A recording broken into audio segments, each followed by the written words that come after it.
సృష్టి క్షేత్రం వద్ద వాచ్మెన్పై దాడి కేసులో ఇద్దరు వైసీపీ నాయకులు అరెస్ట్. కోర్టుకు హాజరుపరిచిన పోలీసులు. నిందితులకు 14 రోజుల రిమాండ్ విధించిన నర్సీపట్నం కోర్టు.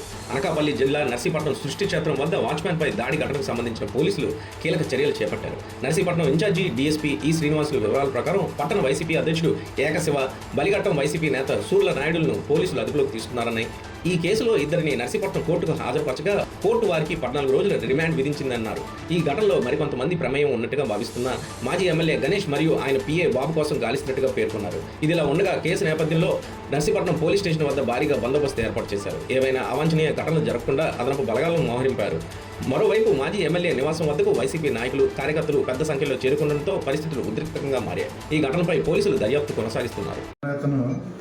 ఇచ్చిన ఫిర్యాదు మేరకు నర్సీపట్నం అర్బన్ పోలీస్ స్టేషన్లో ఒక కేసు నమోదు చేయడం జరిగింది.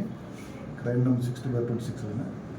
ఆ కేసులో దర్యాప్తులో భాగంగా ఈ దినం ఇద్దరు ముద్దాయిల్ని సత్య శివప్రసాద్ అలియా శివ, సూర్ల అప్పలనాయుడు అనే ఇద్దరు వ్యక్తులను ఈరోజు అరెస్ట్ చేసి కోర్టులో హాజరుపరచడం జరిగింది. కోర్టు వారు 14 రోజులు రిమాండ్ ఇవ్వడం జరిగింది.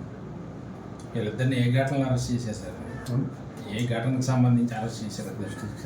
మామూలు సృష్టి క్షేత్రం అని చెప్పి ఆ విషయంలో అక్కడ ఉంటే వీళ్ళు వెళ్ళి ముద్దాయిలు వెళ్ళేసి అక్కడ ఉన్న సెక్యూరిటీని కొట్టి గాయపరచడం జరిగింది. అదే సెక్షన్ ఏ పెట్టారు సార్? అవన్నీ మేము ఇన్వెస్టిగేషన్లో ఉందండి. ఇప్పుడు మేము అండర్ ఇన్వెస్టిగేషన్ కాబట్టి మేము ఎలాంటి వివరాలు మీకు తెలియపరచలేము. దయచేసి మన్నించాలి. చెప్తున్నా కదా, అన్ని విషయాలు కూడా స్టిల్ అండర్ ఇన్వెస్టిగేషన్ ఉన్నాయి.